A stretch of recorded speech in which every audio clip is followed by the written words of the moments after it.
Hi there everyone. Welcome to the fourth in a series of brief videos about thesis statements in academic writing. My name is Dr. Ted Remington. I am Associate Professor of English at the University of St. Francis in Fort Wayne, Indiana. In this video, we are going to build on the ideas that we looked at in the first three videos and do it a bit more interactively by giving you statements that you can then decide are a thesis or not a thesis based on what we've talked about in the first three videos. And then we'll compare answers and you can see whether or not you're in agreement with me about whether a given statement is a thesis or not a thesis based on the criteria that we've looked at so far. Here's our first example. There are both positive and negative effects of taking herbal supplements. Okay? So think about that for a second. You may even want to pause the video and then we'll see if this is a thesis or not a thesis. In this case, that is not a thesis. This is an example of a wishy-washy thesis statement, which is not really a good thesis at all. It doesn't take a stand and it's also not specific. So it's one of those cases of the classic, on one hand this and on the other hand that, which does not make for a good thesis and perhaps nothing that could even be called a thesis at all in the strict sense. So that's not a thesis. You might want to think about ways in which you might want to make over that thesis and come up with a way of restating or developing that idea, and so it is a thesis. Here's the next one. There are several sound scientific reasons to believe global climate change is responsible for the increase in hurricanes and cyclones. So again, I'll give you a chance to think about that. And if you want, you can pause the video for a moment. And then we'll look and see whether or not we are in agreement on that one. I would say that is a thesis. A thesis does not have to state something is absolutely, beyond a shadow of a doubt, absolutely true. Stating a clear belief and stating that it's probably true and that there are reasons why we can assume that it's probably true can also make for a strong thesis. In fact, most of the things that we tend to write about in academics are things that are not necessarily provable in a scientific sense usually. So to prove something is likely or is worth considering, probably true, is a fine thesis statement.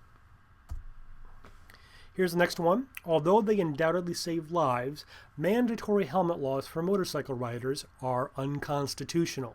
Again, I'll give you a moment to think about that, and you can pause the video, and then we'll look at whether or not this is or is not a good thesis.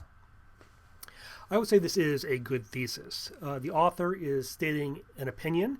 It's a specific opinion, and notice how it's not saying simply, oh, motorcycle helmet laws are bad, or we shouldn't have motorcycles helmet laws. It's giving a specific reason why the author thinks that they are not a good idea, and that is that they're not constitutional. So that's a specific reason to think that these helmet laws are not acceptable, that they go against the Constitution. And that's much more effective as a thesis statement than simply saying they're bad or they're wrong. Next example, although it did not officially begin until 1861, the American Civil War grew out of a complex combination of social, political, and economic events in the years leading up to it. So again, I'll give you a moment to think about that. And now let's look at what the answer to this is. Well, at least in my book, I would say that that is not a thesis, or at least not a good one. It sounds academic. It's got lots of neat words that sound academic-y in them, but it's really, really vague. It's one of those examples of a hazy thesis. It doesn't make any sort of clear claim. It also might be an example of the duh thesis because it's stating something that's sort of obvious and doesn't need to be really debated a whole lot, that there were multiple causes of the Civil War. So between the vagueness and, to the extent that it's not vague, just the obviousness of the thesis, it doesn't really work as a good thesis statement. Next one, cell phones are now one of the most popular forms of communication in the world, being used by kids, adults, and senior citizens alike. So think about that, whether that seems like it's a good thesis or not so good. And I would say that's not a thesis. It doesn't say anything terribly interesting. It's at best a duh thesis stating something that's obvious. And it's almost maybe even worse than that. It may be simply just considered a matter-of-fact thesis. It's not even stating an opinion. So that doesn't work as a thesis statement. But you could take that topic and make something interesting out of it, like making a specific claim about a particular way you think cell phones have affected our culture, or maybe a specific proposal you want to make about cell phones, like saying that, well, no one under the age of 14 should be allowed to have a cell phone. Something like that would be much more specific and hence much more interesting. Next example, as someone who grew up in the country, you can take it from me. Just about everything you need to know about life you can learn by spending a few weeks on a farm. So again, ponder that one. Think about whether that's a thesis or not a thesis.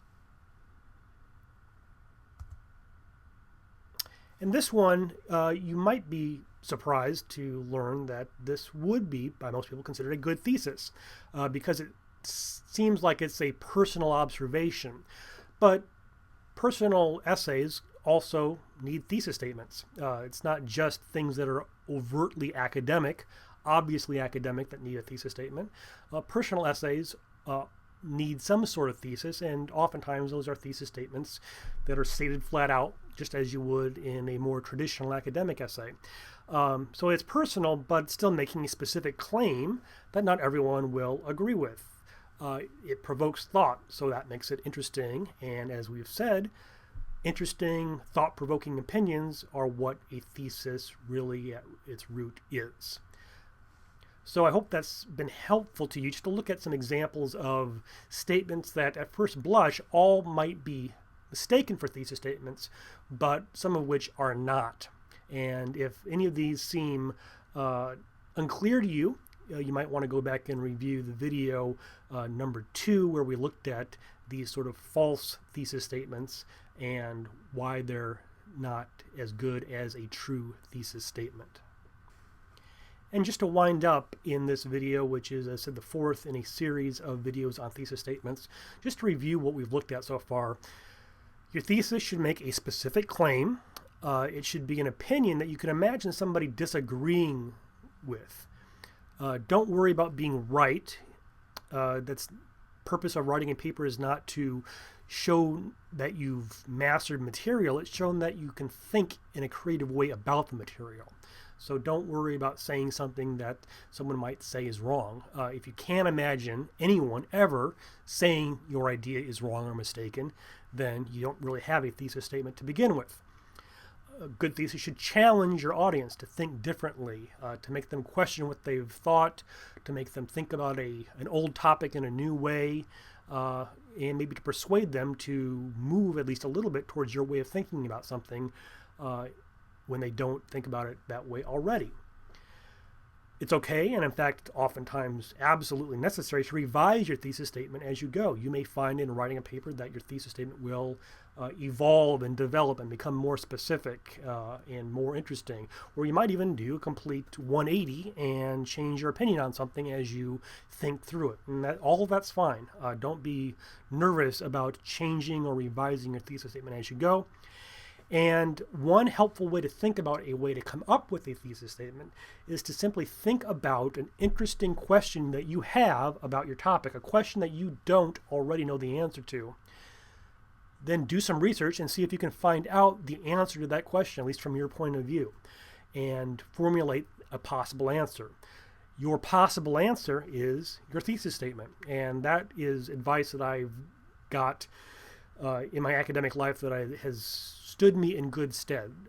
Think about thesis statements as an answer to a question, and if you want to have an interesting time writing your paper, you're going to be best off thinking about a question that you honestly find thought-provoking and interesting, not just a question you think is going to be one that will quote-unquote make a good paper. The best way to form a thesis that will lead to a good paper is to think about a topic you care about, have an honest, sincere question about, and then try to find out an answer to that question, and that possible answer will be your thesis statement.